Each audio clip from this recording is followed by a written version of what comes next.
Vamos começar lembrando um pouco, né, do contexto histórico que a gente está agora, né?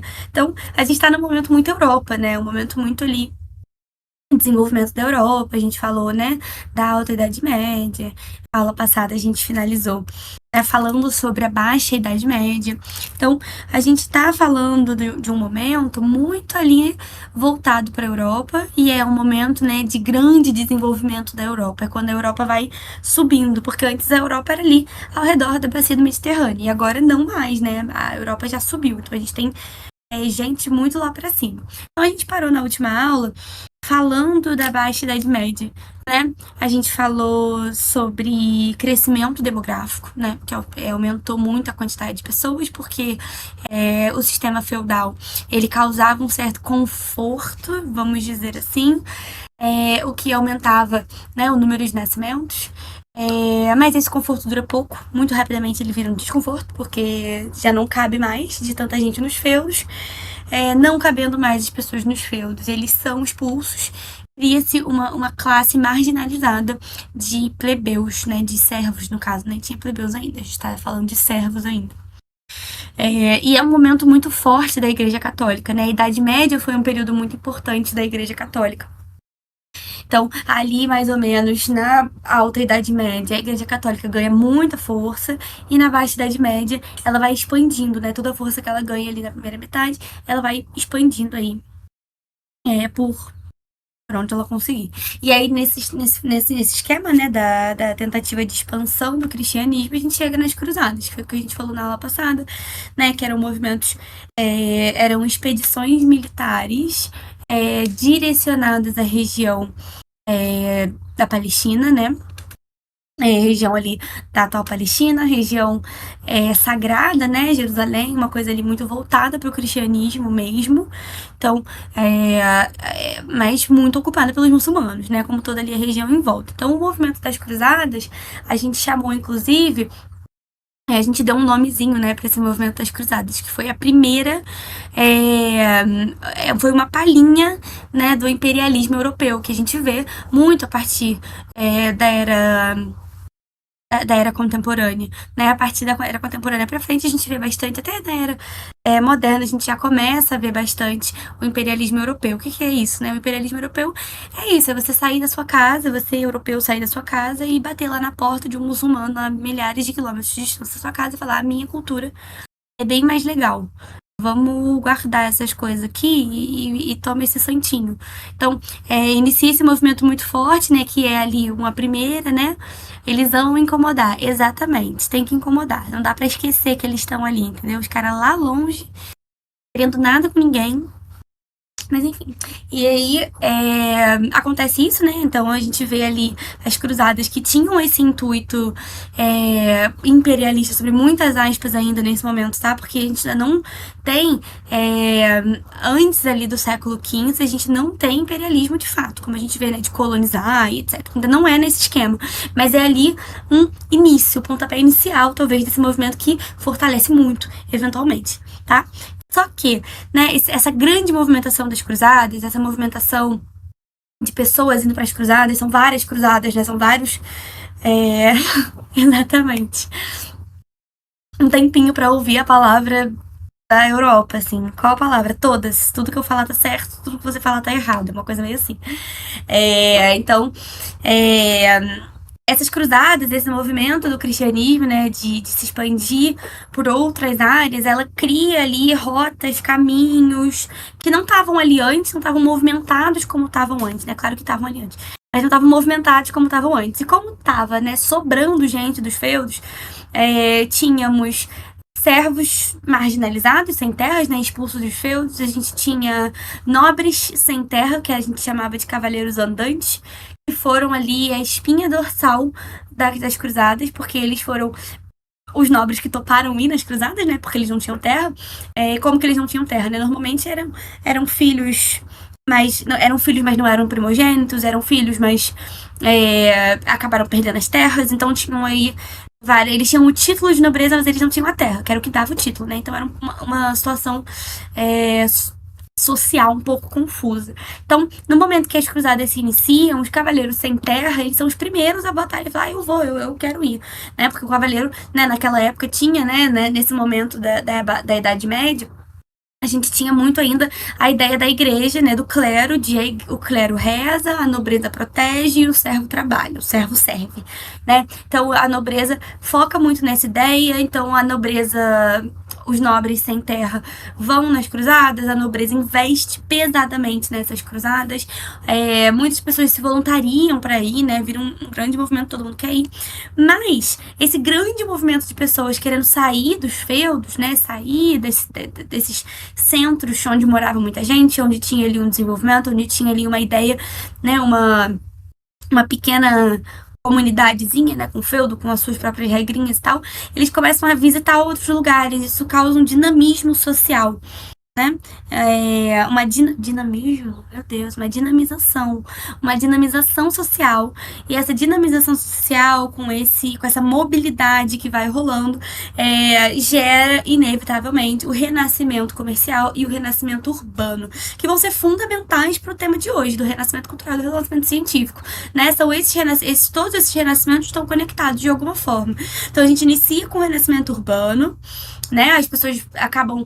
A gente inicia com o renascimento comercial, na verdade, as pessoas acabam querendo ir ali, né, nos pontos de encontros, onde passam a galera das cruzadas, e falar, esse aqui passa muita gente, vou vender um negocinho aqui, né? Isso vai formando um grande aglomerado, de pessoas querendo fazer a mesma coisa, né? Querendo ali enriquecer através da venda, é, do comércio, né? E isso cria várias coisas. Isso causa o renascimento urbano, porque começa a montar, né, um aglomerado ali, de pessoas querendo fazer isso, e isso vai crescendo, e vai crescendo, e vai crescendo, e vai crescendo, de uma forma que cria-se um centro urbano. Mas não só isso, a gente também acaba formando, né? Esse momento faz nascer uma classe social nova. A gente sai do feudalismo, onde tinham três classes sociais muito bem demarcadas. Eram classes sociais que você nascia delas, tá? Era uma coisa que não podia ser decidida por você, tá? Você já nascia nessa condição e você tinha que morrer nessa condição. Então você nasce servo, você é servo. Você nasce nobre, você é nobre, não importa o que te aconteça. Né? O clero, né, também não tinha como você nascer clero, mas assim, era a alta da alta nobreza. Então, assim, eram muitas era um outro sistema. Só que a partir do renascimento comercial, as pessoas descobrem que não precisa ficar miserável pro resto da sua vida, né? Se você conseguir se encaixar dentro das movimentações comerciais, você enriquece. Nesse momento da Baixa Idade Média, ainda não existe né? Só vai existir mais pro final. O que é isso, né? Eu tenho dinheiro, eu tenho tudo, eu consigo enriquecer, mas eu não sou nobre, então não vale de nada, né? Então aí surge um movimento de valorizar essa camada crescente de comerciantes e etc. Onde a gente chega lá nos ofícios, né? A gente vai formalizando várias coisas, formalizando o trabalho, formalizando, né? O assalariados, né? Os trabalhadores passam a ser assalariados, o que é uma pré-concepção do que vai acontecer nos séculos à frente, que é o capitalismo, né? Então, o que a gente diz? Que esse renascimento, né, o momento de renascimento cultural e científico, é um momento de valorização da burguesia, porque a burguesia ela surge, né, chama burguesia, porque os centros urbanos formados na Baixa Idade Média eram os burgos, e aqueles que formavam comunidades nos burgos, enriqueciam nos burgos, eram os comerciantes, os burgueses, tá? Então essa camada social nova, ela cresce e ela vai ganhando força, principalmente durante os anos seguintes, né, seguintes ali do século XV. É importante também, da mesma forma que a gente entende que eles são sociedades pré-capitalistas, né? Uma sociedade pré-capitalista. Porque o termo capitalista não existe ainda, não existe essa noção capitalista, né? Que surge ali mais pra frente ainda, mas é uma noção que faz eles chegarem lá. Né? A burguesia é a mesma coisa. A gente não tá falando de uma burguesia capitalista ainda, tá? A gente tá falando de uma burguesia que quer enriquecer acima de tudo, que vai escravizar os outros para poder, né, gerar o seu próprio a sua própria riqueza. Então, ainda não é esse conceito, mas é um precursor desse conceito. que a gente vai ver ainda mais pra frente. Mas ele surge nesse momento, na Baixa Idade Média, e ele vai se fortalecendo, né, no pós ali, né, que o Renascimento Cultural e Científico, ele é a partir do século XV, tá? Então ele começa no final da Baixa Idade Média e ele vai se fortalecendo, né, a ponto da gente chegar ali em outros momentos, né, monarquias e etc. Junto com tudo isso,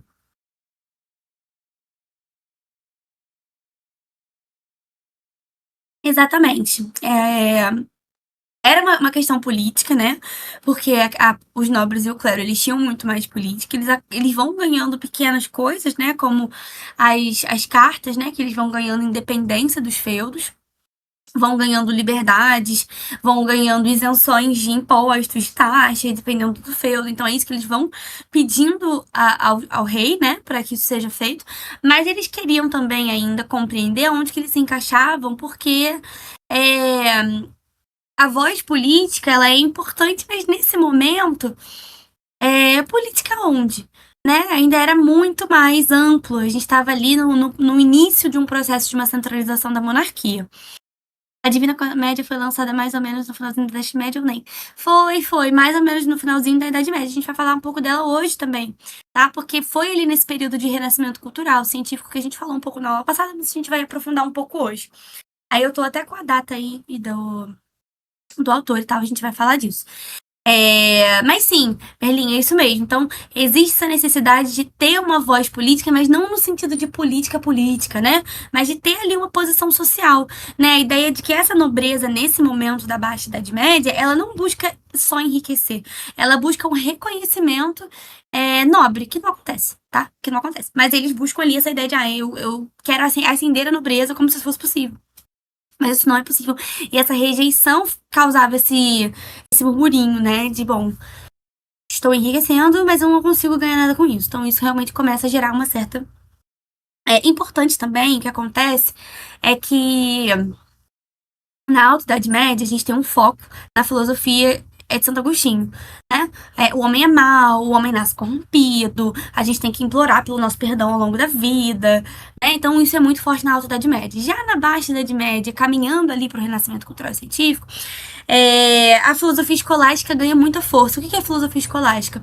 É a valorização da racionalidade. Então a gente começa a pensar o homem como um ser racional que é perfeitamente capaz de decidir dentre ali as questões dele mesmo, né? Uma questão moral, uma questão religiosa. Então tudo isso está trazendo o homem para o centro. Isso é um movimento importante para a gente falar de renascimento cultural e científico. Tinham, com certeza. Ele perguntou se tinham alguns burgueses que tinham mais grana que os nobres. Muito, com certeza, porque é isso, né? A nobreza, ela é uma coisa hereditária. Então você tem o que a sua família deixa para você, né? E a partir do momento que os feudos vão perdendo a força, os nobres perdem, né, o que eles tinham, né, de posses, que eram as terras, que era a produção das terras, e os nobres passam a viver desses impostos em cima dos comerciantes, né, começam a ter ali o financeiro em cima disso. Quando o rei, né, vai liberando, né, a independência dos feudos, vai liberando, né, as cartas de franquia para liberar os comerciantes a passarem sem pagamento de taxa, né, isso começa a dar uma revolta na nobreza também, tá? Então um movimento mútuo, né? É a burguesia revoltada, porque eles ainda não tinham o prestígio nobre, mas o nobre revoltado, porque eles não estavam conseguindo mais é, viver às custas dos servos, porque essa classe estava sendo dissolvida, né? Estava sendo separada em muitos cantos, né? Os camponeses, aí tinham os burgueses, os comerciantes, tinham os aprendizes, tinham os mestres. Então, tudo isso vai movimentando uma coisa que realmente não tinha. Essa classe vai se dividindo. A classe dos servos, que antes era uma coisa única, vira um monte de coisa. E eles não sabem mais o que fazer com isso. É interessante a gente pensar também, né, que nesse momento já estava rolando, né, ali as comissões de ofício, né, tudo isso. Então a gente vai vendo uma possibilidade de ascensão de classe, coisa que também não tinha antes. Isso acaba sendo importante. Uma situação doida, mas é isso, né? Esses momentos de transição de época são muito uma loucura mesmo, quando a gente tá, né? Então, falando em transição de época, deixa eu passar aqui os slides. Esse momento que a gente está falando hoje, ele é um momento de transição para a Idade Moderna, tá? A gente vai chegar na Idade Moderna a partir desse momento. A Idade Média, ela vai finalizando, né? Ela vai se encerrando ali com essas inúmeras transformações sociais que vão trazer diferenças significativas para a organização social. Então, transformações econômicas, sociais, culturais, tinha uma outra que eu esqueci. Políticas, né? Transformações políticas, isso também é muito importante agora. Então, o que a gente está falando nesse momento? Nesse momento, isso é a partir, né, do século XV, a gente já começa a ver isso. Então, a gente tem uma necessidade de uma centralização política, tá? Porque, não sei se vocês se lembram, mas durante o feudalismo, a política era muito descentralizada, porque ao mesmo tempo que existia um rei, ele era um rei fraco, né? Mais poder do que o rei era a Igreja Católica, né? Sempre com mais poder do que o rei. Mas não só isso. Dentro dos feudos, cada um faz o seu, cada um segue ali o que for. Então, isso acabava trazendo uma noção de que o rei era importante, sim, mas o senhor feudal tá aqui na minha frente, então eu preciso respeitar ele antes de respeitar o rei ou qualquer coisa que tá longe. O senhor feudal tá aqui na minha frente. Então, nesse momento, né, seguindo ali pro final do século XV, início do século final do século XIV, início do século XV, a gente começa essa movimentação dos reis querendo uma centralização, né? Começa a ter uma necessidade de controle maior das cidades, né? Do comércio, do que entra, do que sai. Por que isso começa a acontecer? Por conta de inúmeras coisas. Surge uma ideia de mercantilismo, onde os reis compreendem que para você ter uma nação, né, com muito dinheiro, você precisa ter muito dinheiro, né? Você precisa acumular bens materiais, você precisa acumular metais preciosos. Então, os reis começam a perceber que para eles terem um Estado, né, uma monarquia, um Estado nacional forte, né, com um exército presente, com tudo isso, é necessário esse acúmulo de riquezas. Então, isso já começa a fazer um pouco de sentido. Então, a ascensão burguesa também acontece nesse momento, nessa transição. As grandes navegações começam aí. Então, a gente começa a ter as grandes navegações em busca do mercantilismo, em busca desse ideal, né, de estar ali com um acúmulo de riquezas, num processo, né, de você juntar o máximo que você consegue, né? A gente diz que é um processo de exportar o máximo e importar o mínimo, né? Então, a ideia era você só vender, vender, vender e você evitar comprar de fora, você ir lá e fazer essa expansão, você ir lá e catar, né, a sua forma. Então, nesse momento surge aquela grande necessidade de uma coisa, né, banalmente chamada na época de alcançar as Índias, porque lá tinha uma grande movimentação, produtos diferentes, né, especiarias, tudo isso era muito visado na época, todo mundo queria comprar isso. Só que toda essa movimentação, né, de uma centralização da política no rei, né, uma pessoa, não é mais um foco religioso, não é mais um foco católico, né, você centraliza a política na mão de uma pessoa só, né, do rei. Esse rei busca acúmulo material, então você não tá falando mais de terras, tô falando de dinheiro, pedras preciosas, né? Porque existia moeda na época, então acúmulo de moeda, acúmulo de dinheiro. Nesse momento, né, onde o comércio está sendo muito impulsionado, a gente vê uma ascensão burguesa, uma ascensão dos comerciantes, com as grandes navegações, né? A gente começa a ter cada vez mais comércio, cada vez mais expansão, cada vez mais tudo.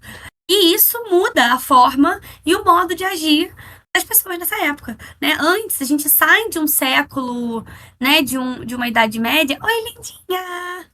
A gente sai de uma Idade Média culturalmente teológica. A gente sai de uma Idade Média que diz que o homem é lixo. Lixo. Joga na vala. Porque ele nasceu corrompido. A gente tem que ajoelhar e sei lá, ajoelhar na lava e implorar perdão pela nossa existência. E a gente vive para viver o nosso destino e ponto final e acabou. E essa era a ideia que a gente sai da Idade Média. Mas aí, nessa transição para a Idade Moderna, inicia-se essa coisa, né? Essa mudança do pensamento, essa mudança de racionalismo. A gente ganha uma força na razão, na ciência, né? Tudo isso ganha uma nova perspectiva contra, tá? Em oposição ao que a igreja gostaria, claro. Então, o racionalismo surge muito forte. Nesse momento, a gente vai estar falando aí de três regiões muito importantes quando a gente fala das monarquias nacionais, tá? O reino inglês, o reino francês e Portugal e Espanha. Portugal e Espanha tá no mesmo tópico porque eles surgem ali na região da Península Ibérica e é uma relação complicada. Portugal e Espanha. Uma coisa baguncinha. Então,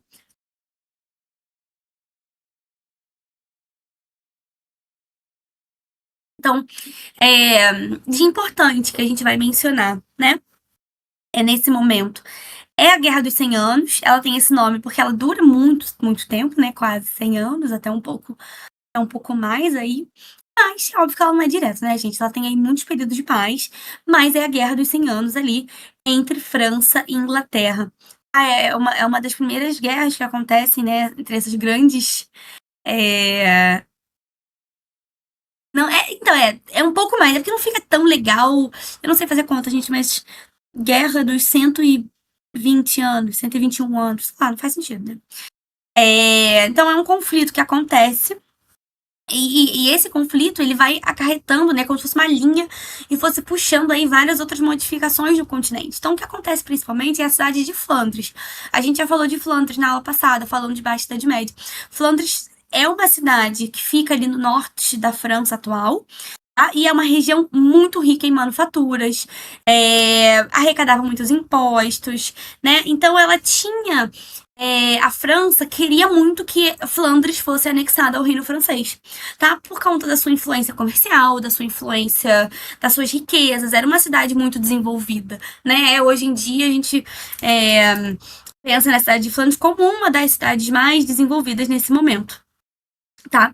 Então a França queria anexar Flandres, sua terra. E os comerciantes e os artesãos, né, a galera da região de Flandres, não queriam se submeter ao domínio francês, porque eles tinham fortes relações com a Inglaterra, tá? Com o reino inglês. Então eles não queriam ser anexados pela França. Eles eram os principais fornecedores de lã, principais fornecedores de. Bom, acredito que de lã. Acho que lã é mais importante ali para a região da Inglaterra. Então, eles tinham uma relação próxima. Então, a primeira fase do conflito, ela acontece, né? Uma luta ali acirrada pela sucesso, porque tá num momento frágil francês. Uma luta acirrada, né? Para ver quem que vai suceder ao trono. Suceder ao trono? É a luta pela sucessão do trono, tá? Então, a gente tá nesse momento também de uma luta pela sucessão do trono francês. E nesse momento frágil, a gente começa a ter ali conflitos entre França e Inglaterra pelo domínio de Flandres.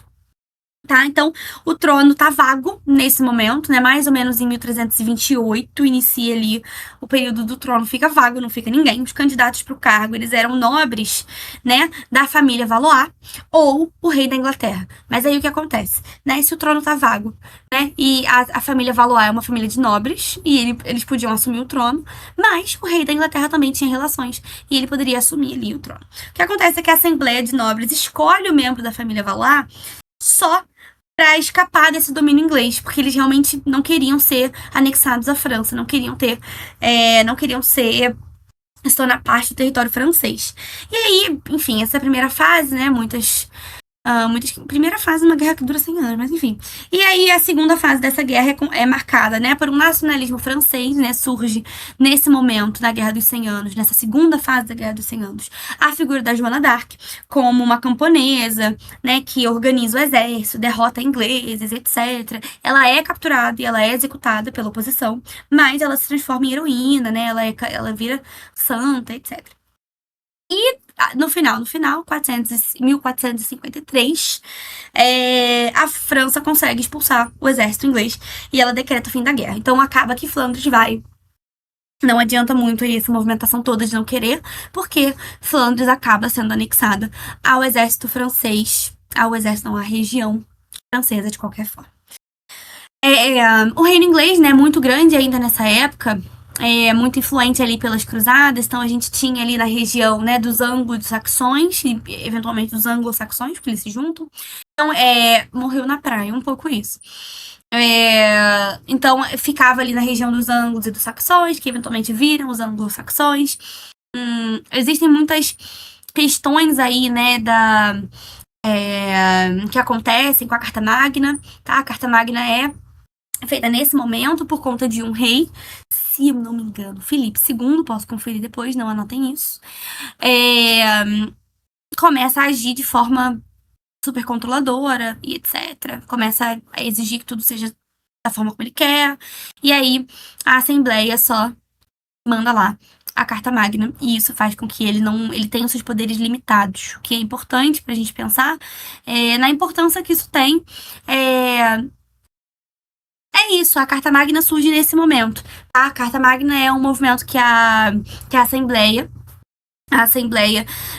monta essa Carta Magna para controle do poder do rei, porque ele vai dando umas alopradas. Tá? Se eu não me engano, é interna, na verdade. Deixa eu ver aqui. Vocês estão vendo minha tela, não, né? É João de Inglaterra, deixa eu ver se é ele. É ele mesmo. Então, não é nada Felipe, gente, viajei. É a Carta Magna, tá? E ela é uma carta que. Oxe, cadê? Ela é uma lei, basicamente. Aqui aqui não é a casa mais Joana exatamente, Merlin, é como se fosse isso mesmo. Tá ali nessa. A brisa do absolutismo, ela vai se fortificando com o tempo, tá? A gente vai falar de absolutismo na próxima aula, mas a gente ainda não tá no auge do absolutismo aqui, tá? Principalmente no governo de João Sem Terra. Então, João Sem Terra, ele assina aí essa carta, né? Porque é uma carta, né? É uma lei que define, né? Que decide ali que o rei não tá acima de ninguém, que ele tá ali sujeito às leis, como todo mundo. Então, esse é um momento importante pra gente pensar também que isso acontece de uma forma bem. Matou esse flop. De uma forma que ela surge mais ou menos ali em 215, tá? Então, ela vai. Como diz? Gente, como diz isso? Podando, limitando, acho que é isso. Vai limitando ali os poderes do monarca, qualquer que seja esse, né? Porque essa carta que é assinada por João Sem Terra, essa carta que é assinada por João Sem Terra, ela, ela meio que vai valendo aí para todas as monarquias seguintes, até que alguém fale que não. Mas, enfim.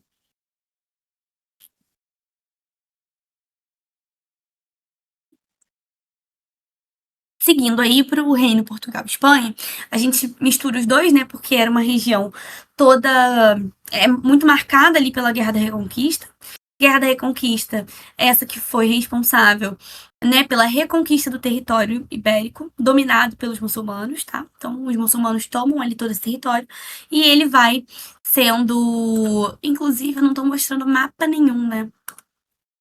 Então, vamos ver aqui.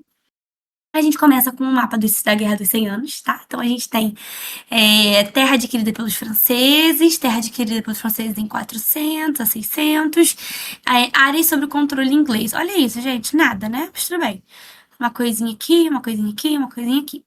Então, mais ou menos por isso aqui, né? Por essas. Óbvio que a região de Flandres era uma região importante, mas a guerra não foi só sobre Flandres, tá? Foram outras questões locais também importantes. Aqui tá a Reconquista Ibérica, é disso que eu tava falando agora. Era uma área, né? Toda dominada pelos muçulmanos e que vai sendo reconquistada lentamente aí pelos pelos portugueses e pelos espanhóis sendo reconquistado, mas enfim, a gente também acaba enfrentando nesse momento alguns impasses monárquicos, né, entre o reino de Castela, o reino de Aragão, então as dinastias ali vão enfrentando momentos difíceis e aí a gente acaba chegando num momento onde eles já estão um pouco mais estabilizados, e a gente começa a falar sobre as rotas comerciais europeias no final da Idade Média e início aí dessa era moderna. Então, as rotas comerciais, olha como elas são importantes para a gente falar de modernidade. Na modernidade é quando a gente começa, né? A entrada.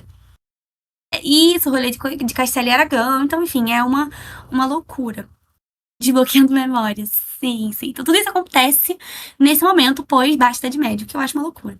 Então, se vocês olharem aí, rotas marítimas italianas orientais, rotas terrestres italianas ocidentais, rotas dos europeus do norte. Então, olha quanta movimentação acontecia na Europa nesse momento. E essas vindas para a África são importantes para depois a gente entender o porquê que eles queriam muito chegar às Índias, né? Tá um pouco lotado, né? Tá um pouco super lotado as rotas. Então, nesse momento, a tentativa de chegada às Índias, como eles chamavam, né? A região da Ásia, se torna de grande importância também. Vou voltar para cá só para terminar aqui. E o que acontece? Né? Muito lentamente, porque isso não é um movimento brusco, acontece nessa transição para a Idade Moderna uma separação entre religião, sociedade e política. Como assim? Tá? Na Idade Medieval, tudo é justificado pela Igreja Católica. Então, tudo é um motivo cristão, tudo é uma relação do rei como figura divina, ou né, como ninguém como figura divina, porque na verdade divino mesmo só Deus, Bíblia, clero e etc. E por isso que, inclusive, né, na nobreza da Idade Medieval, ela fica abaixo do clero, porque as posses, né, ser muito rico, possuir muitas terras, não era tão importante quanto ser ali um enviado de Deus. Então, nesse momento de transição para a Idade Moderna, acontece a separação entre religião, sociedade e política. A gente começa a ver um movimento do rei ali contra a Igreja Católica, uma sociedade que começa a pensar de forma mais racional, botando ali mais para o centro, né, dos ideais o homem e não mais Deus. A cultura vai deixando de ser teológica. Isso vai ser importante porque isso influencia na política, obviamente. E por conta, né, dessa necessidade de uma expansão mercantil, de uma expansão comercial, uma consolidação de uma monarquia nacional, o rei se aproxima da burguesia, tá? Antes a burguesia que faltava tomar cuspida na cara, ela passa a ser de importância, porque é ela que vai trazer riquezas materiais para dentro do reino. Então isso acaba sendo importante também. Nesse momento, né, de aproximação da burguesia com o rei, a nobreza e o clero se opõem. Tá? Eles vão se opondo e vão, né, expressando oposição em relação a isso por conta dessa agregar a burguesia como uma outra classe, uma nova classe, era ruim para a nobreza e era ruim para o clero também, porque toda a ideia da nobreza ia contra a igreja, né? Que é você enriquecer, que não gostam de nada também. Exatamente, de nada eles gostam, que saco. Enriquecer, né? Era uma sociedade que estava se voltando ali contra os ideais católicos. Eu botei esse último tópico das revoltas camponesas porque é uma coisa que acontece muito, tá? Nesse momento, a peste negra tá comendo solta na Europa. Então, os pobres estão morrendo brutalmente por todos os cantos, tem gente morta. E a fome, porque as terras vão secando, não tem mais plantação, não tem mais camponeses, não tem mais feudo, não tem mais nada. E os camponeses vão se revoltando, começam a invadir castelo, matar nobre. Então, nesse momento, é um momento muito conturbado, a monarquia vai lá e ajuda a nobreza com as revoltas camponesas. E aí a nobreza pensa com carinho em relação a esse descontentamento que tá rolando aí politicamente, tá? Mas as revoltas camponesas vão acontecendo porque essa transição para a Idade Moderna é muito conturbada, né? É um momento com muitas doenças, é um momento de grande desenvolvimento cultural, mas ao mesmo tempo, né? Muita morte, muita os feudos vão ficando abandonados, os campos vão ficando abandonados, quem vivia disso, né? Vai lentamente aí morrendo também, então vai empobrecendo, vai ficando sem ter o que comer, então acontece fome, acontece peste negra, acontece tudo, tá? Então, nesse momento de transição para a Idade Média, que é um pouco o foco da aula hoje, a gente vai falar do Renascimento, tá? Que é um movimento político, cultural e social, né? Ele acaba pegando aí todos os âmbitos. Ele desenvolve ali na Itália, porque né, a gente lembra que Gênova e Veneza ficavam ali na pontinha, dominando o comércio marítimo no Mediterrâneo. Isso é importante pra gente lembrar agora, porque nesse momento são cidades muito desenvolvidas, são cidades muito ricas, são cidades que conseguem se desenvolver bem e conseguem fazer com que aconteça uma nova um novo período cultural, assim, né, que vai se desenvolvendo. Então, se desenvolve na Itália, mas ele vai se propagando pelo continente, tá? Chega ali Alemanha, França, Espanha, Inglaterra, Países Baixos, Portugal. Então, ele vai se espalhando ali por toda a Europa. Era um movimento, tá? Que ia um pouco contra o que a Igreja Católica permitia, e ele promove uma revolução cultural, ele promove uma revolução científica. O Renascimento, ele aborda uma visão de mundo da sociedade em desenvolvimento. Então ele pensa de forma mercantil, visão de mundo mercantil e visão de mundo pré-capitalista, tá? Claro que eles não sabiam, né, que eles eram pré-capitalistas, mas eles não tinham esse objetivo capitalista, mas eles estavam caminhando para lá, tá? Então é uma ação lenta, tá? É uma ação gradual. Eles não acordam um dia e falam, nós não seremos mais medievais, agora nós seremos modernos. Isso não acontece dessa forma, mas é um movimento que vai lentamente se tornando uma realidade, tá? Ele não rompe brutalmente com os aspectos medievais da coisa, mas os aspectos medievais da coisa vão se perdendo conforme o homem vai ficando mais no centro, conforme a política vai ficando mais flexível, né? Então tudo isso vai se desenvolvendo. Nesse momento, tem o desenvolvimento da imprensa também. A gente tinha cidades muito grandes, cidades muito desenvolvidas, muito comércio, muita movimentação, dinamização social também correndo solta. Então, a imprensa, ela surge como uma forma, né, de comunicação, ela surge como uma forma de propagação de ideias, né? Então, você lia coisas pela imprensa, né, que iam contra a igreja, mas você poderia ler, você teria acesso a isso, né? Com o enriquecimento dos burgueses. As pessoas vão tendo maiores condições, né, de leitura, porque nessa época pouca gente, né, fazia leitura. A língua oficial deixa de ser a língua latim e passa a ser, né, passam a existir línguas nacionais. Então isso tudo é muito importante. Eu mencionei o mecenato porque ele vai ser fundamental para os próximos, para a gente pensar nas próximas ideias, né, de patrocínio. A gente falou um pouco de patrocínio na última aula, né, mas o mecenato ele segue essa mesma ideia. Eram nobres, pessoas, né, com muito dinheiro, burguesia, que financiavam os processos artísticos que eram desenvolvidos nesse momento. Peraí que saiu aqui. Então, falando aí de culturas, de ideias, de ideais culturais, aqui ó, a imprensa de Gutenberg essa foi a primeira imprensa, né, a imprensa de Gutenberg. Ele foi o cara que fez esse desenvolvimento da imprensa, permitiu impressão em larga escala, difusão de obras literárias que propunham novos padrões culturais. E nesse momento, né, o mecenato vai sendo importante. A imprensa é importante porque ele conseguiu produzir em larga escala. Muita gente começou a ter acesso ao que não dava para ter acesso antes. Culturalmente, né, a gente vai falar de várias novidades, muitas novidades, na verdade. A gente sai de uma filosofia agostiniana, né, e a gente entra numa ideia humanista, tá? O humanismo vai ser muito importante nesse momento de transição, né? Porque o humanismo ele surge como uma filosofia fundamentada no livre-arbítrio, capacidades criativas, transformadoras, seres humanos responsáveis pelo próprio destino. Isso vai contra tudo que estava sendo visto na Idade Média, tá? Mas a gente inicia esse período de renascimento mudando tudo mesmo, falando, não, na verdade não é nada disso, os seres humanos são perfeitamente capazes. E o que acontece, né, com esse movimento humanista, a gente recebe o antropocentrismo como um resultado natural desse movimento do humanista, tá? O antropocentrismo, ele atribui ao ser humano uma posição central em relação ao universo, tá? O cotidiano, as necessidades políticas, sociais passam a ser valorizadas, porque o ser humano passa a ser o centro dos estudos. Então, o humanismo é um movimento que leva até a movimentação do antropocentrismo, tá?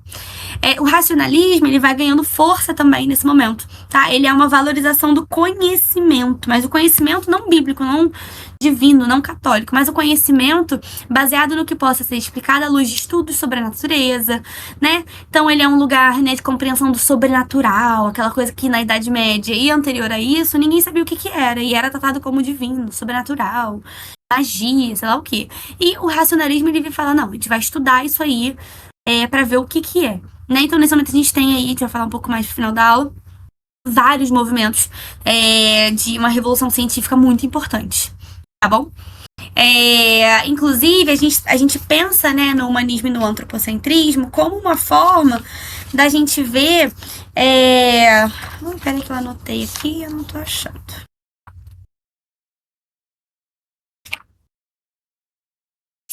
Ai, eu não acho que eu anotei, mas não tem problema.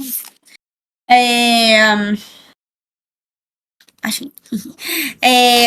A cristandade, né, o cristianismo, ele vai ser dividido por esses velhos padrões, tá, teológicos de uma religião, e ele é o início, né, ali essa ideia de que começa a ser o fim de um teocentrismo medieval para um antropocentrismo. O humanismo, ele promove isso pelo Renascimento, tá? O humanismo e o Renascimento, eles promovem o antropocentrismo para substituir o teocentrismo medieval, tá bom? A igreja passa a ficar dividida, né? Essa quebra de velhos padrões, essas ideologias antigas. Então, isso começa a virar uma situação, porque ao mesmo tempo que as pessoas não deixavam de ser realmente religiosas, mas isso passa a ser um conflito, tá? E nesse momento está surgindo ali uma coceirinha na Alemanha sobre a reforma protestante, que a gente vai ver posteriormente, tá? Então, é o início do movimento reformista por conta dessas grandes insatisfações religiosas que vinham acontecendo desde ali o final da Idade Média. É nesse momento onde a gente começa a retomar, né, o ser humano como centro, ao homem como dono do seu próprio destino, né? O humanismo deu umas boas cutucadas na igreja da época. Nessa época fizeram até uma peça teatral. Exato, vai falar do alto da Barca do Inferno, sim. A gente vai falar sobre isso também. Porque realmente, né, o humanismo, ele vai... por conta, né, de um renascimento cultural também, houve um momento de grande produção cultural, o humanismo ser a filosofia do momento, né, o formato cultural do momento, implica com que as produções culturais também sejam muito humanistas. E isso vai revoltando bastante a igreja, tá? É isso mesmo.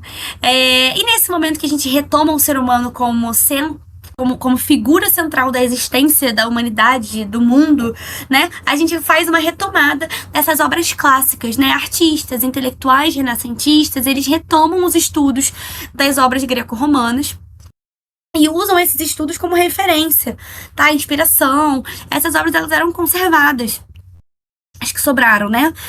As que não eram destruídas pela igreja por conta, né, do paganismo, mas as que sobraram foram estudadas e foram referenciadas, tá?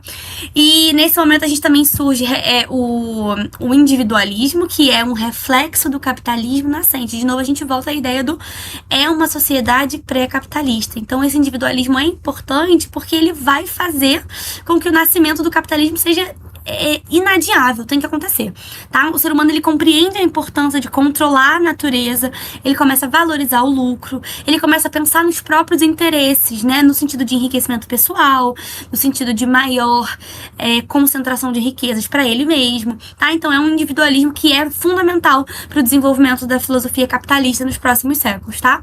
E por último, a gente tem aí o hedonismo, é a busca pelo prazer, felicidade como finalidade da vida humana, medo do pecado ou do inferno. Então,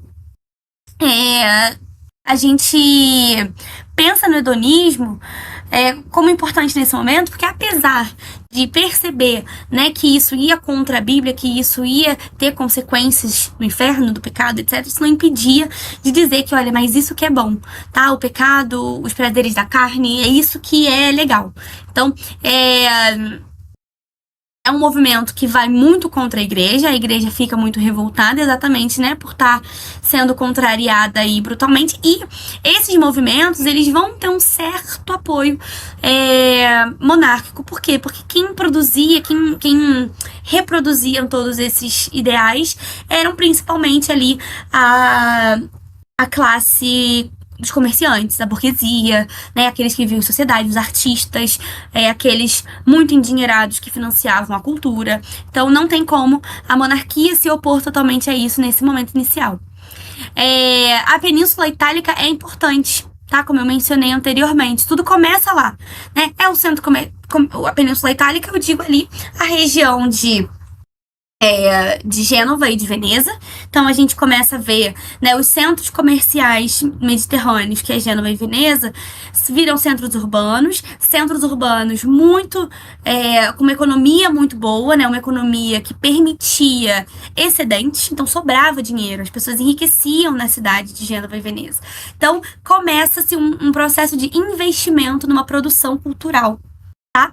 Então, essa expansão, o renascimento, né, ela surge a partir daí, com esse investimento na produção cultural, inicia o processo de expansão do renascimento, que é um maior desenvolvimento cultural, né, a consolidação dos estados modernos, porque a monarquia vai apoiar esses movimentos do renascimento, porque é bom para eles, é bom para ganhar essa força e serem efetivamente consolidados como estados modernos, estados nacionais. O Renascimento italiano, a gente vai dividir ele em 3 etapas, tá? Tem o 300, o 400 e o 500. Claro que isso é em espanhol, isso é em italiano, mas eu não vou fazer isso, porque eu não sei falar. O 300, ele tem ali o emprego do dialeto toscano, forte influência medieval ainda, mas o dialeto toscano já é uma coisa boa, a gente sai do latim, a gente se vê livre do latim. O 400, o 400, ele se empolga com a cultura clássica, né, ele retoma ali a antiguidade, um retorno ao grego, o retorno ao latim, o retorno à filosofia clássica, né? Mas ainda tá ali um pouco mais para lá do que para cá. O Cinquecento, ele acaba sendo mais importante porque ele é a sistematização e a consolidação da língua italiana. Então ele junta um pouco dos dois, tá? Ele pega de novo a língua italiana e ele pega ali o que teve de bom do Quattrocento, que foi ali filosofia clássica, empolgação com a cultura clássica. Então isso acaba sendo importante também pra gente chegar aos resultados do... E pior que a minha professora de História Moderna na faculdade, ela era italiana. E ela falava muito assim, ela me espancaria se ela me visse falando 500. Mas ela é maravilhosa, gente, eu amava ela, era muito doidinha, perfeita, amo ela muito. Mas ela era muito italiana, e aí ela falava com a gente usando esse sotaque, que nem era pra ela ter mais, que ela já mora aqui no Brasil desde os 10 anos de idade, então não era pra ela ter sotaque nenhum, mas ela dá uma forçada, porque é cool, né, gente, vamos falar.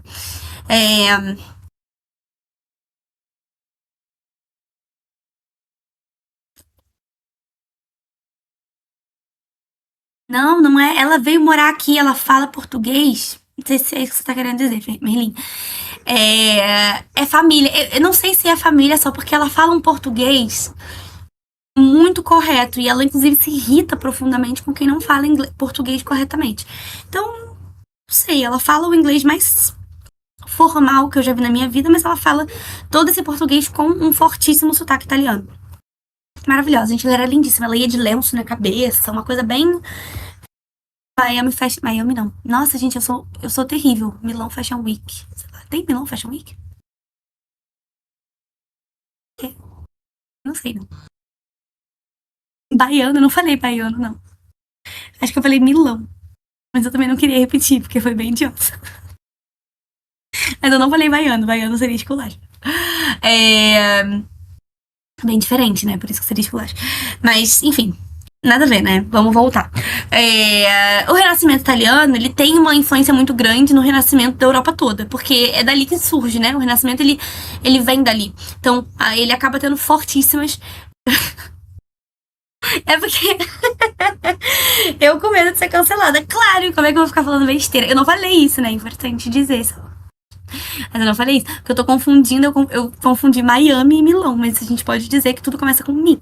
Então, é daí que surge a minha pequena confusão geográfica.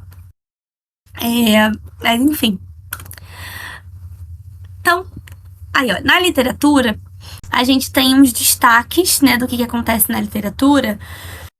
Ahn,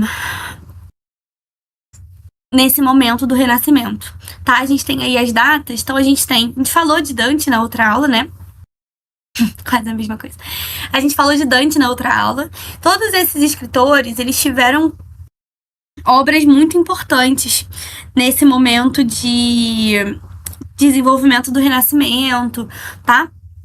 Por conta dessa retomada constante ao humanismo, retomada constante ao antropocentrismo, a valorização do homem, a valorização, né, de uma ideia, né, de busca do prazer, de todas essas coisas que eram muito rechaçadas pela Igreja Católica, mas vão vir se fortalecendo nesse momento. Então, o Dante, ele tem essa obra principal, né, que é a Divina Comédia, que a gente já falou, e ele prenuncia o Renascimento, ele é um pouco anterior, tá, ao momento do Renascimento em si. Ele começa, ele escreve o livro, que não é em latim, acredito eu, e ele cita autores da Antiguidade Clássica, então, né, pagãos, hereges, etc. E a Divina Comédia é esse que você mencionou, Merlin. O do Alto da Compadecida é outra coisa. A Divina Comédia é uma viagem, né? Ele tem o personagem dele vai fazer uma viagem até o inferno e ele vai passando pelas camadas do inferno, do purgatório e etc. E a parte interessante, e o porquê que ele foi muito criticado pela Igreja Católica nesse momento, é porque ele, ao longo ali da caminhada dele pelo purgatório, pelo inferno, ele se encontra com padres, ele se encontra com papas, tá? Então ele menciona tudo isso bem afrontoso, assim, ele escreve tudo isso em 1300, eu acho isso loucura total. Ele escreve tudo isso em 1200, 1300, sobre a presença de figuras religiosas no inferno de forma crítica à Igreja Católica, porque já existia essa movimentação crítica à soberania da Igreja Católica, já existia nesse momento, tá? A gente vai mencionar outros escritores. Galileu foi morto por muito menos, sim, sim. Então, ó, por exemplo, Francesco Petrarca, ele é o pai do humanismo, então ele faz estudos sobre latim, raízes da língua italiana, né? Então ele vai ali desenvolvendo o humanismo, o centro da coisa, como a língua italiana surge, né? Né, como é que chama isso, gente? Consolidando, sei lá, a língua italiana como uma língua, né, que foi muito criticado pela Igreja Católica, porque eles achavam que tudo tinha que ser em latim. Giovanni Boccaccio, né, ele fez uma coletânea de contos, então ele fala de crises de valores medievais, representação de características anticlericais, eróticas, picarescas, então tudo isso vai acontecendo e as pessoas vão percebendo e falando, gente, que movimentação é essa, né, então, popularmente era isso que as pessoas achavam, né? A Igreja Católica era muito criticada, esse movimento, né, anticlerical, porque não a Igreja Católica como a religião, catolicismo em si, mas a instituição da Igreja Católica, tá? Por ser muito corrupta, por ser, né, por concentrar uma quantidade obscena de riquezas, né? Tudo isso acaba sendo importante também para essas críticas. E aí chega Nicolau Maquiavel, que ele ele fundamenta, né, um pensamento político moderno, que a gente vai ver nas aulas de absolutismo, né, um pouco mais detalhado, e ele escreve a obra principal dele, que é O Príncipe, que é um manual, né, um passo a passo, a como você consegue ensinar os príncipes a conquistar o poder e manter o poder mesmo contra as normas da moral cristã. Então, apesar de ser o chato, né, como o Merlin tá falando que Maquiavel esse pensamento dele é contra a igreja católica, é contra a moral cristã. E é fundamental para a gente entender ali o processo do antropocentrismo, do humanismo na prática, né? Como que ele vai ali afetando os artistas, os escritores da época. Já leu, Shirley, O Príncipe? Eu confesso que eu nunca li. Já li partes, mas ele todo, nunca li. O que você acha?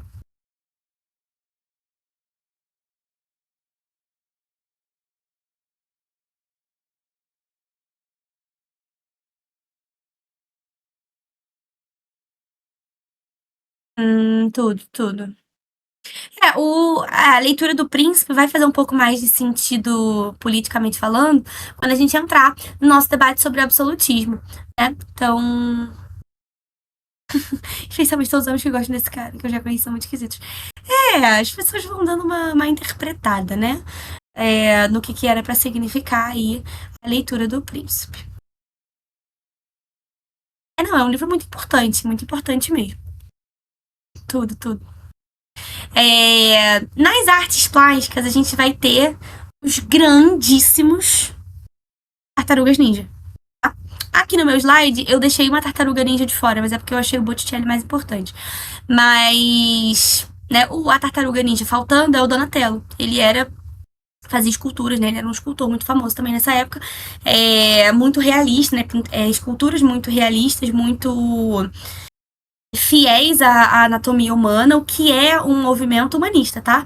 Essa, essa relação fiel, né, das esculturas, das pinturas, das esculturas, das pinturas, muito realistas, muito anatomicamente perfeitas, é um movimento humanista, tá? É um movimento de valorização ali da figura do corpo do homem.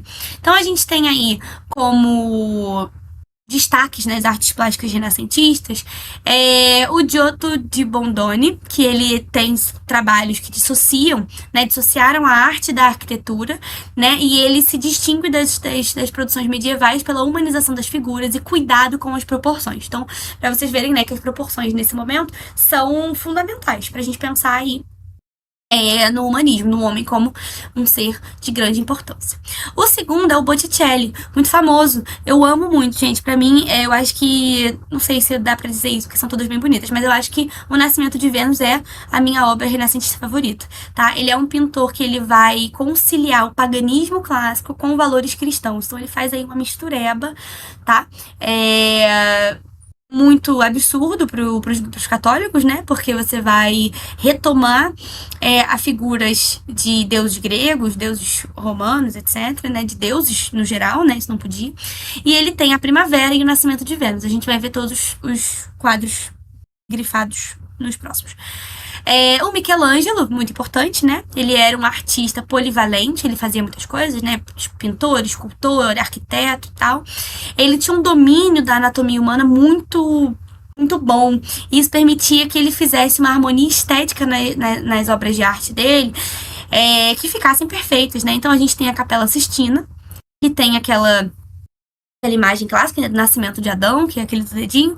E a gente tem as culturas de Davi, Pietá, Moisés. Eu botei só de Davi pra gente ver por ser a mais famosa. Rafael Sanzio também é muito importante, né? É uma das tartarugas ninja, né? De Michelangelo até Leonardo já são as tartarugas ninja. O Rafael Sanzio, ele tinha trabalhos muito marcados pelo equilíbrio, temáticas religiosas, mas reproduzindo ideais de beleza clássica, técnicas renascentistas como o chiaroscuro e o esfumato, que técnicas de de pintura, né, para dar perspectiva, profundidade, né, esses quadros com uma profundidade, uma ideia de um porta-retrato meio realista, como se fosse, né, realmente aquilo ali, é uma técnica renascentista, e ele tem como principais obras, né, a Escola de Atenas e a Madonna Sistina, a gente vai ver logo também. Leonardo da Vinci dispensa comentários, né, ele tinha bastante destaque nas ciências, nas artes, inventor, engenheiro, anatomista, estudioso, que chato, né, botânica, zoologia, matemática, física, escultor, poeta, músico, ai, mas chatice. E ele tem, né, quadros muito emblemáticos, né, que é a Última Ceia e a Mona Lisa, né, que são obras-primas, assim, muito valorizadas até hoje. Se vocês... O primo desse, ser primo desse cara deve ser um porre. Sim, que chato, tudo ele faz. Aqui são os quadros de Botticelli, as obras de Botticelli. A gente tem o Nascimento de Vênus, eu amo, gente, eu acho o Nascimento de Vênus um dos quadros mais lindos. E a Primavera, que é esse aí também. Se você vê, eles contam com aspectos muito... Deixa eu dar um zoom. Vocês conseguem... Tá vendo? Eles contam com aspectos... todos esses, né, são figuras clássicas, né? Vênus, né? Ninfas, etc. E aqui a gente encontra coisas parecidas, né? A gente vê aqui muitas referências às ninfas, aqui o Cupido. Então são muitas figuras do paganismo clássico, tá? Coisas que a gente não via com muita frequência na Idade Média, onde a gente não tinha ali essa referência da antiguidade clássica. Alguém digitando, deixa eu ver.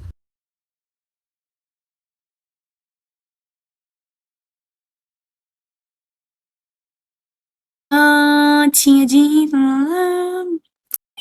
Exatamente, né? Raramente você inventava, né? Normalmente dizem que esses quadros antigos, eles eram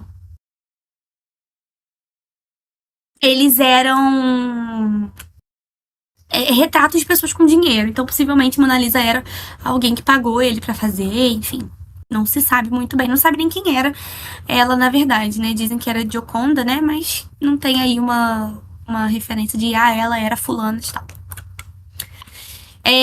Michelangelo, né? Então ele tem aí Davi, que é essa escultura muito realista. Você vê que é uma escultura com detalhes inacreditáveis, né? Umas coisas muito bem feitas, né? Deixa eu ver se eu consigo dar zoom aqui.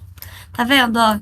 As veias, né? Estão muito detalhadas, são coisas impressionantes. A gente também vai ter, né, de Michelangelo aqui o Nascimento de Adão, que é esse aqui, né? Muito famoso também. Ai, não consigo dar zoom nisso. Que é a criação de Adão, né? Muito famoso também, que tá todo sabido da anatomia. Assim, se você ver, é perfeito, gente. Isso é inacreditável que isso surgiu num momento onde a medicina não era evoluída como é hoje. Porque, enfim, ele desenhando os músculos perfeitos de cada momento, cada parte do corpo, né? Então isso é muito interessante. E tá na Capela Sistina isso, né? Que ele foi contratado pra fazer essa pintura lá na Capela Sistina. O que é interessante pensar, né? Se apesar de ser um pintor renascentista, ele foi ali respeitado minimamente pela igreja a ponto de fazer o teto da Capela Sistina. Outro que a gente mencionou, né, era Rafael. Rafael tinha aspectos bem religiosos ainda, tá? Nas artes, como a Madonna Sistina, né, que é esse com a mãe e o filho, né, se não me engano o nome é Madre, alguma coisa em português, né. Mas a gente também tem esse Escola de Atenas. A Escola de Atenas é muito interessante porque cada uma dessas pessoas é alguém importante, tá? Então ele vai representando vários filósofos clássicos, como, enfim, vários, gente, não sei nem dizer, mas enfim, se encontra todo mundo aí, Sócrates, Platão, é isso, ele vai botando Platão, Sócrates, todo mundo que participou de alguma forma, ele vai encaixando como a Escola de Atenas. Então é uma pintura muito interessante e ela tá numa parede, tá? Então isso aqui já não é pintura, ela é redonda assim. Muito lindo, né? Imagina ver isso ao vivo, gente, não sei nem o que eu ia fazer.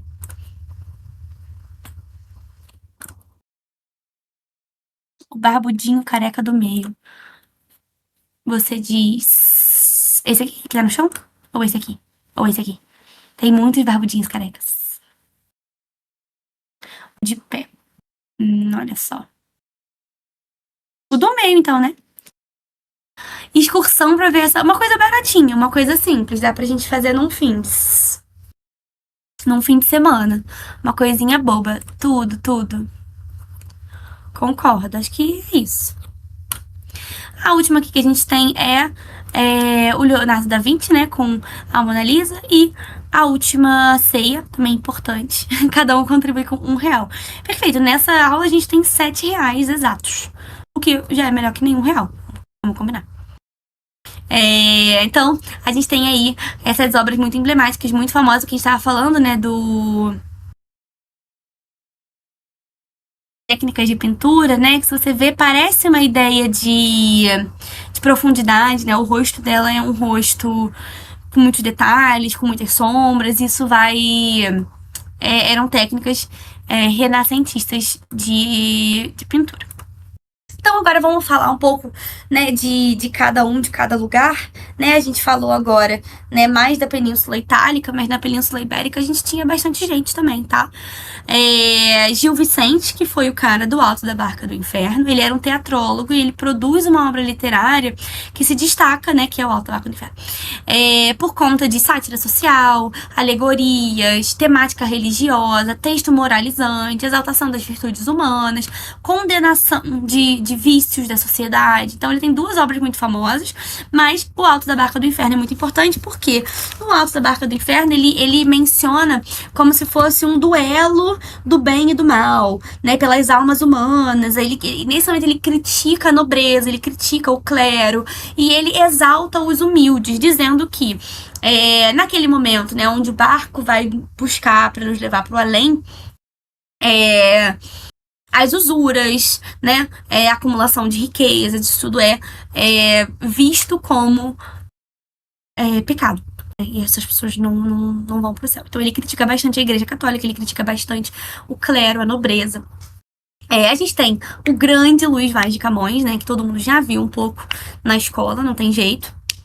E era um autor muito versátil, mas ele escreve principalmente, e muito importante pra gente, né? Ele escreve Os Lusíadas, que é uma epopeia, né? Uma epopeia como, né, uma viagem. Ele narra ali os feitios heróicos de Vasco da Gama, com a sua ida às Índias, né? Ele exalta ali a história portuguesa, então é um livro muito importante. É um poema épico, né? Não chega nem a ser uma obra de texto, é um poema mesmo.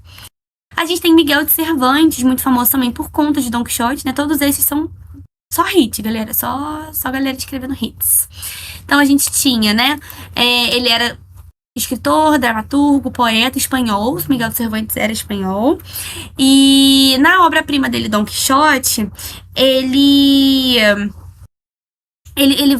fala ali, né, de um protagonista que ele acredita que ele é um cavaleiro medieval e ele viaja à Espanha em busca de aventuras. Então, nesse momento, ele vai criticando um pouco essa ideia dos cavaleiros, das cruzadas, do catolicismo. Então, ele vai criticando isso porque o Don Quixote é um personagem completamente sem noção, né? Tem essa característica. Ele é um personagem completamente sem noção, ele é um brutamonte, né? Ele é uma pessoa super terrível, então isso acaba sendo bem interessante porque ele vai romantizando um passado que não é nada romântico, né? Exatamente, Don Quixote era um Zé Ninguém, uma coisa meio isso. Na Inglaterra, a gente tem aí o grande William Shakespeare, mas a gente não vai falar só dele, a gente vai falar também de Thomas Moros. Moros, eu acho que é uma tradução, gente. Vou falar pra vocês que eu conheci ele como Thomas More, né? Sim, Thomas More. Mas, enfim, fui pegar lá no material, tava Moros, tudo bem.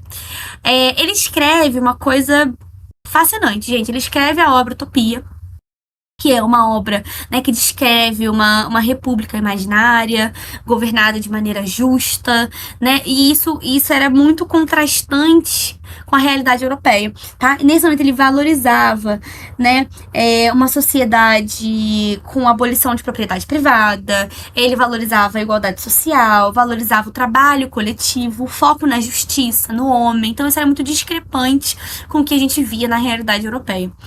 Ele, enfim, vivenciou a Reforma Protestante e ele morreu lá. Mas a gente vai chegar na Reforma Protestante. E Shakespeare, né? Shakespeare tá aí. Grande Shakespeare, ele tinha bastante características renascentistas na sua produção, né? Racionalismo, individualismo, antropocentrismo, críticas sociais ao contexto sociopolítico estão presentes nessa obra, né? Ele escreve Hamlet, Macbeth, Otelo, né? E o auge da sua produção teatral coincide com o reinado de Elizabeth, tá? Que é responsável pelo enriquecimento da burguesia. Então, ele tá favorecido por conta desse momento muito importante na Inglaterra. E importante de Shakespeare é que ele escreve personagens complexos, ele escreve personagens ambíguos, você não sabe se aquele personagem é 100% bom ou 100% ruim, porque ele não acredita que existem pessoas 100% boas ou 100% ruins. É uma coisa bem humanista mesmo, né? Ele se volta para psicologia humana, complexidade moral, emoções, né? Tudo isso é muito bem desenvolvido em Shakespeare, tá? A gente passa para a França, que tem esses duas pessoas importantes, né? Que é François, não sei o nome dele, e o Michel de Montaigne. O François, ele tem um que é bem interessante a gente pensar que é Gargantua e Pantagruel. Nossa, sim, ele era muito feio. Ah, não, mas acho que esse é o Montaigne, não é o François, não. O que eu botei foto é o Montaigne. Muito feio, coitado, é verdade. O François, ele tinha a obra-prima dele, que era Gargantua e Pantagruel, e era uma obra muito interessante, gente. Era uma história fictícia, né? Era uma sátira, era uma comédia, sobre dois gigantes, pai e filho. Gargantua e Pantagruel, e eles viviam uma vida de prazeres, né? De gula, de gula, né, de prazer, né? E eles vão criticando a sociedade, a igreja, eles vão criticando essa ideia o hedonismo está muito presente nessa arte do François, né? Isso é muito interessante. O Michel de Montaigne já era uma coisa mais, ele se preocupa com essa condição existencial do ser humano, e ele se opõe à escolástica, né, que era importante ali para esse pontapé inicial, que valorizava o racionalismo, mas ele diz que as suas ideias estavam associadas às vertentes clássicas do epicurismo e estoicismo. E ele é o autor da vasta obra filosófica de Laden Sales. Então ele tá ali filosofando sobre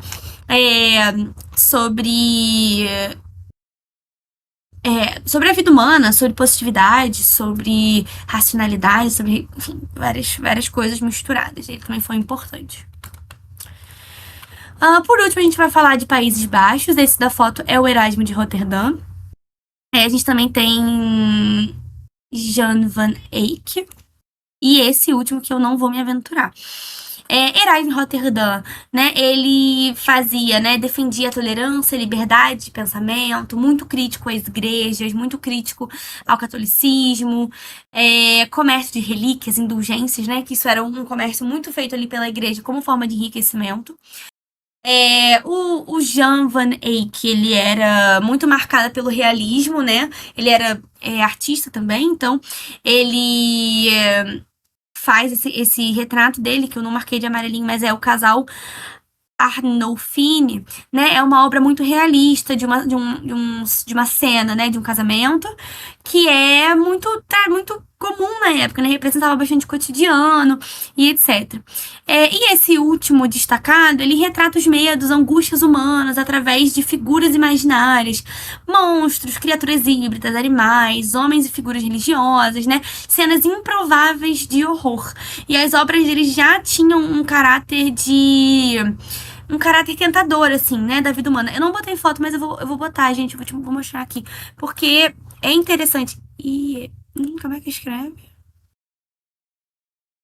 Hierônimos. E eu fazendo um show.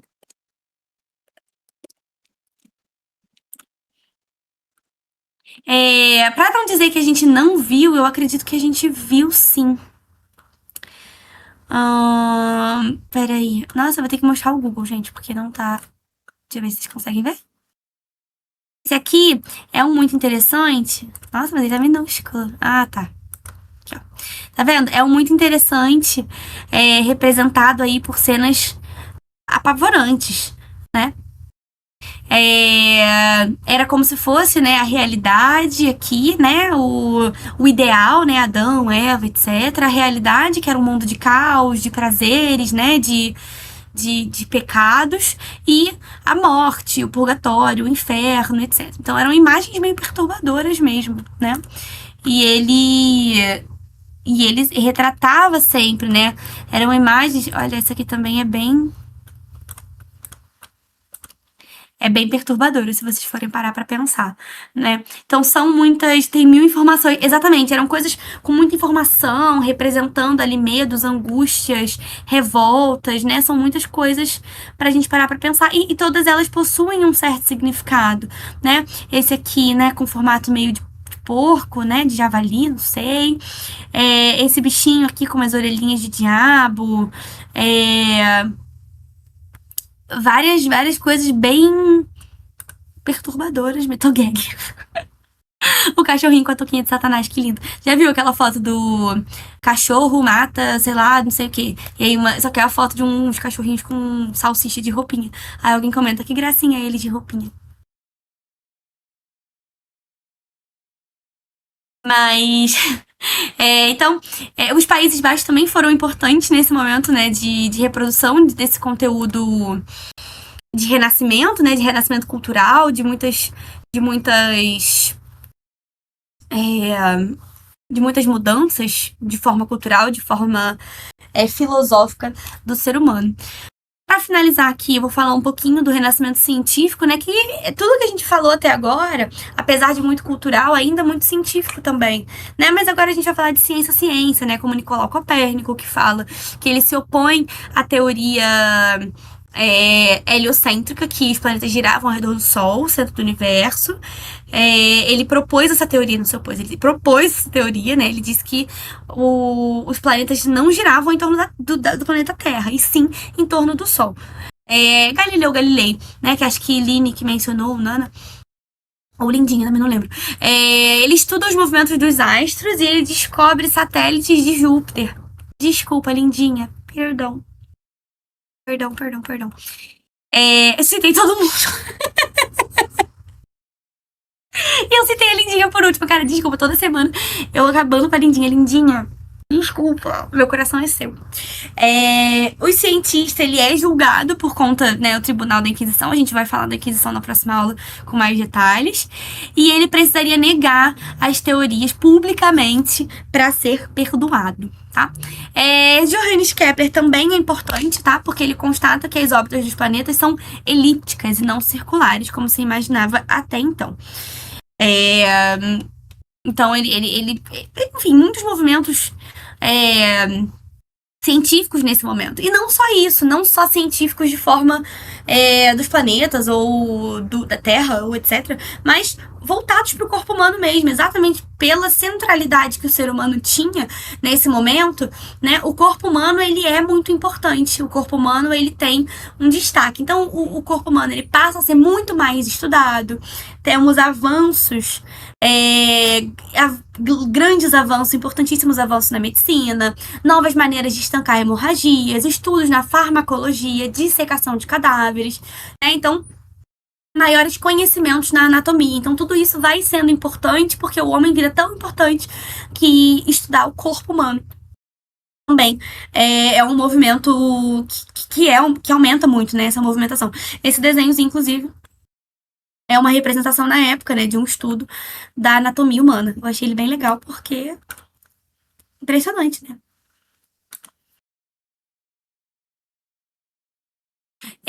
Possivelmente, a igreja não deixava nada podia fazer.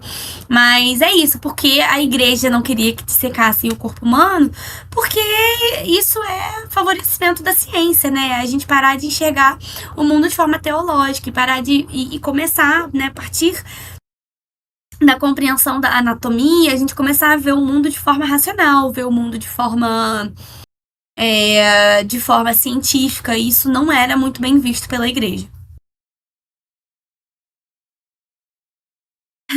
Ver que não tem barro dentro e sim sangue e tripa. Um pouco isso. Um pouco isso.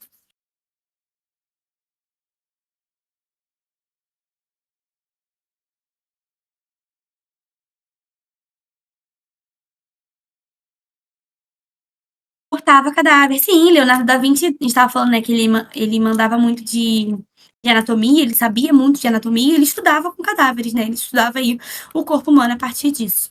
Era eles. E é isso, gente. Alguma dúvida? Alguma questão? Alguma coisa para falar?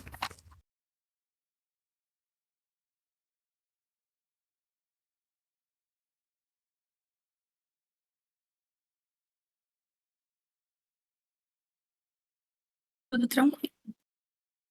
Show, show, show. Então vamos lá, gente. Então vamos seguir para os exercícios. Vamos lá. Vou ler para vocês aqui o número 1. É, no início foram as cidades. O intelectual da Idade Média no Ocidente nasceu com elas. Foi com o desenvolvimento urbano ligado às funções comercial e industrial, digamos modestamente artesanal, que ele apareceu, como um desses homens de ofício que se instalavam nas cidades nas quais se impôs a divisão do trabalho, um homem cujo ofício é escrever ou ensinar, e de preferência as duas coisas a um só tempo. Um homem que profissionalmente tem uma atividade de professor e erudito, em resumo, um intelectual. Esse homem só aparecerá com as cidades. Então, o surgimento da categoria mencionada no período em destaque no texto evidencia o a apoio dado à igreja ao trabalho abstrato, relação entre desenvolvimento urbano e divisão de trabalho, importância organizacional das corporações de ofício, progressiva expansão da educação escolar, acúmulo de trabalho dos professores eruditos.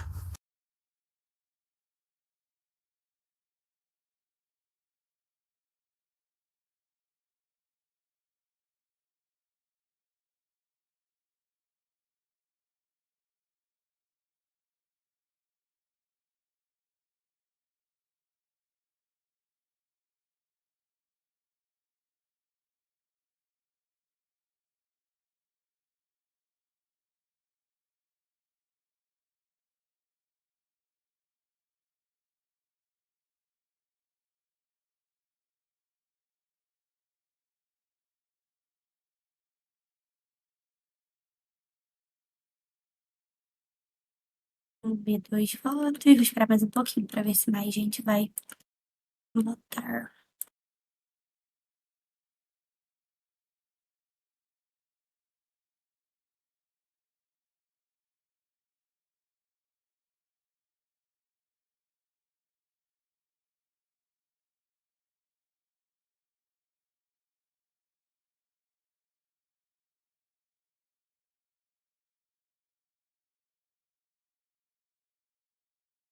Cinco votos. Good, good, good. Então vamos lá. É isso, gente. A maioria acertou, só uma pessoa votou errado. A letra certa é a letra B. É a relação entre desenvolvimento urbano e divisão de trabalho, tá? É o que o texto mais evidencia. Porque a última frase, ó, esse homem que do ofício, esse homem que escreve, que ensina, que faz várias coisas, que profissionalmente tem uma atividade, que é um erudito, que é um intelectual, ele só aparece com as cidades. Então, essa relação de desenvolvimento urbano e desenvolvimento do trabalho, por isso que essa é a resposta certa. Bom, a importância organizacional da corporação de ofício, ela é importante, mas a importância do texto não é evidenciar a importância da organização das corporações, importância organizacional das corporações de ofício, e sim relacionar o desenvolvimento urbano com a divisão do trabalho.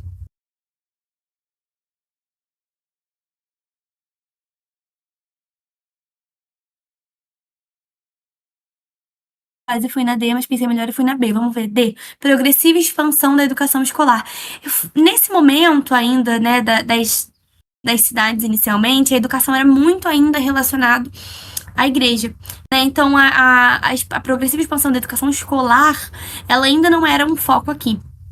Tá? Ela acaba sendo muito importante, sim, mas um pouco mais pra frente, tá? E principalmente a escolar, porque a educação universitária ganha força na Baixa Idade Média e na Idade Moderna, mas a escolar ainda é é, muito destinada só às pessoas com muito mais dinheiro. Vamos para número 2. A respeito da formação. Alguém me ligando. Cobrança. Cobrança não. Como é que chama aquilo? A respeito da formação de monarquias nacionais europeias, sim, Spam, é isso, vocês arrasam. Na passagem da Idade Média para a época moderna, é correto afirmar que o poder político dos monarcas firmou-se graças ao apoio da nobreza, ameaçada pela força crescente da burguesia. A expansão muçulmana e o domínio do mar Mediterrâneo pelos árabes favorecem a centralização. C. Uma das limitações mais sérias dos soberanos era a proibição de organizarem exércitos profissionais. D. O poder real firmou-se contra a influência do Papa e o ideal de unidade cristã dominante no período medieval. A ação efetiva dos monarcas dependia da concordância dos principais suzeranos do reino. O que vocês acham? Ele está querendo dizer a formação de monarquias nacionais europeias, a consolidação dos reis, né? O que a gente pode afirmar sobre ela, né? Sobre essa consolidação da figura do rei como uma figura de grande poder.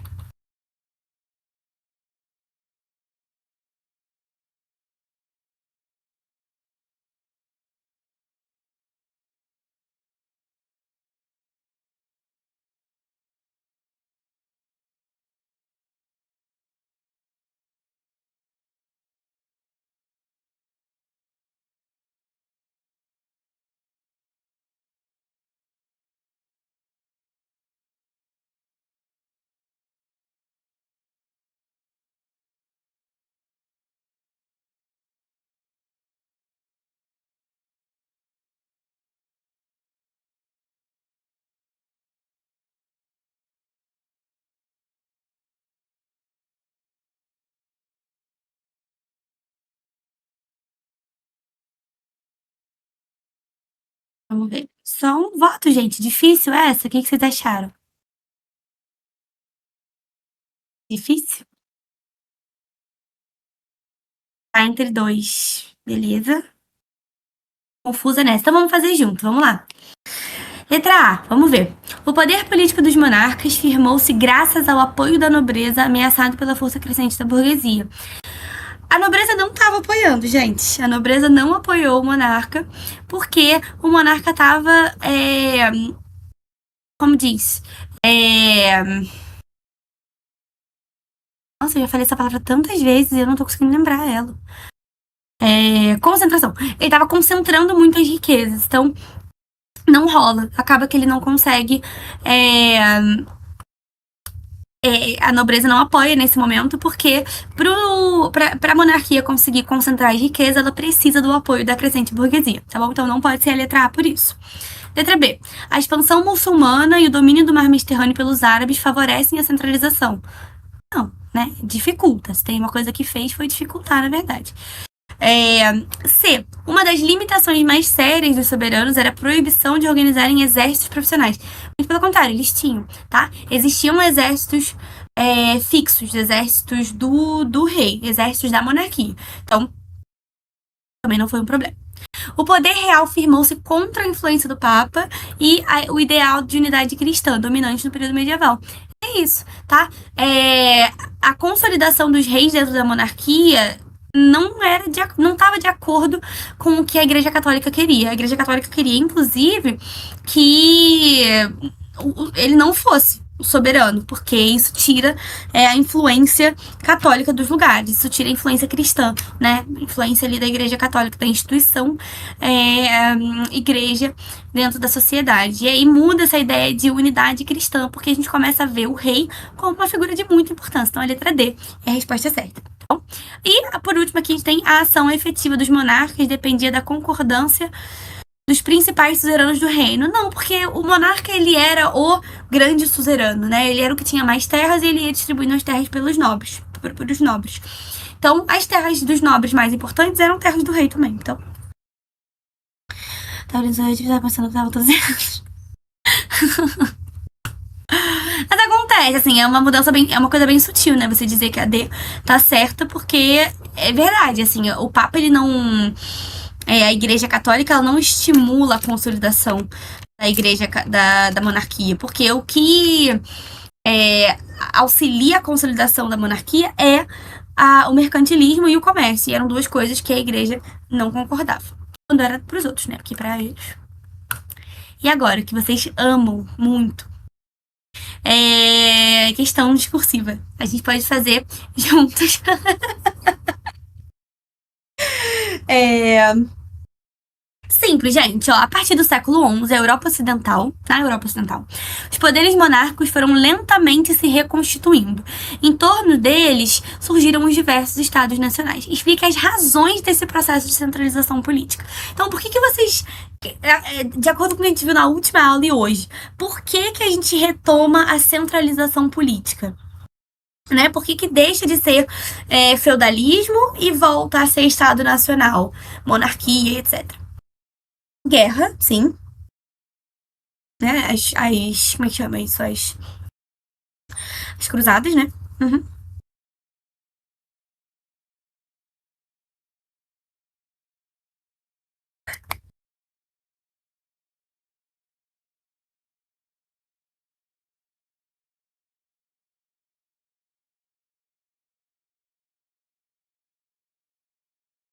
Interesses comerciais, perfeito, Line.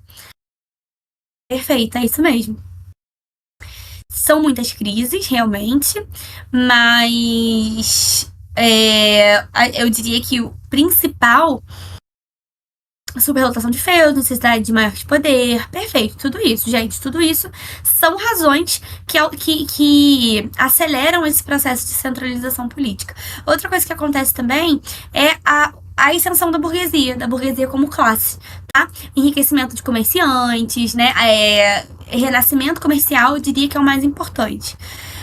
Mas a ascensão burguesa, né, o empobrecimento dos nobres, tudo isso tem tudo a ver com tudo que vocês falaram. Guerras, cruzadas, superlotação de feudos, necessidade de mais poder. Show. Alguma dúvida? Tem mais uma. Última pra gente fechar, gente. Mais uma, exatamente, Line. Massacrando vocês hoje. A formação das monarquias nacionais na Europa entre os séculos XV e XVIII resultou na superação de antigas práticas feudais e do estabelecimento de novos princípios. A partir dessa afirmação, identifique uma dentre as práticas superadas e um novo princípio estabelecido para a formação de referidas monarquias. Então, o que eu quero que vocês façam? Manda na mesma mensagem, né? A primeira, uma coisa que foi superada e uma coisa que foi implementada. Uma coisa superada e uma coisa que foi implementada. Vamos ver quem que vai mandar a mesma coisa. São muitas, tá, gente? Então tem mais de uma resposta certa, só pra botar uma. O que foi superado pelas monarquias, né? Superado do sistema feudal e estabelecido nas monarquias.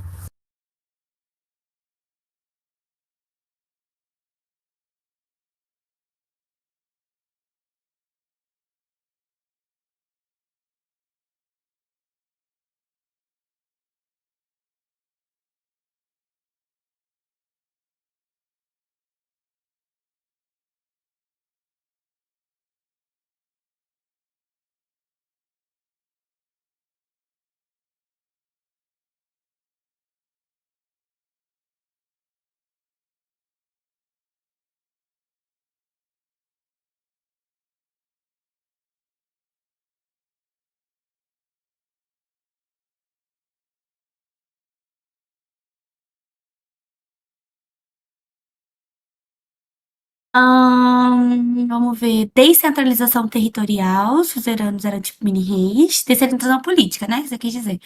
Mas, sim. E estabelecido presença forte dos burgueses. Beleza. A burguesia como uma nova classe. Perfeito.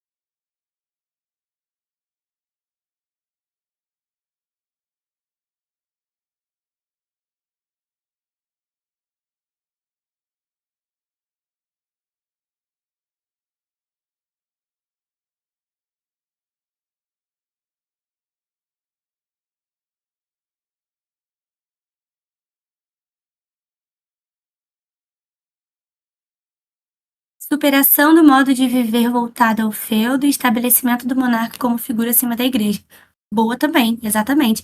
A superação do modo de viver voltado ao feudo é isso, né? Uma ideia de renascimento urbano, né? A vida fora do feudo, né? Essa ideia de autossuficiência, realmente, foi bem superada mesmo. Show. Line, espero sua resposta ou a gente encerra?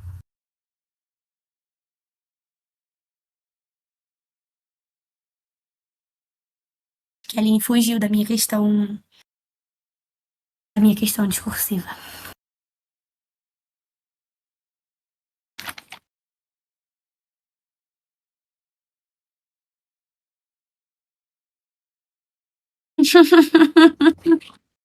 Não tem problema, Aline. Olha só, a gente consegue dizer várias coisas, tá? Não somente isso que vocês mencionaram, mas tá certo isso que vocês mencionaram também. Mas economia agrícola autossuficiente, autonomia do feudo, cidade, autonomia, né, de feudos e cidades, poder feudal, cultura teológica, tudo isso foi superado. Tá? E o que foi implementado? O que foi estabelecido? ênfase cultural racional, científica, centralização de poder no rei, desenvolvimento das relações pessoais, centros urbanos, burguesia, adoção de língua, moeda e legislação nacionais, soberania do Estado no território, exército permanente, flexibilização da sociedade estamental, com a ascensão da burguesia comercial e muitas outras coisas. Gente, foi uma mudança bem brusca, assim, de cidades, né? De cidades não, de sociedades mesmo. Mas não foi uma mudança brusca. Na verdade, me corrijo. Foi uma mudança. São grandes mudanças, mas elas não foram bruscas, elas foram lentas e graduais. Show, gente. Alguma dúvida? Alguém quer dizer algo? Comentar algo? Vamos encerrar, né? Que hoje foram quase 2 horas, aí chega também. Chega de mim. Nem eu aguento ouvir minha voz mais. Imagina vocês.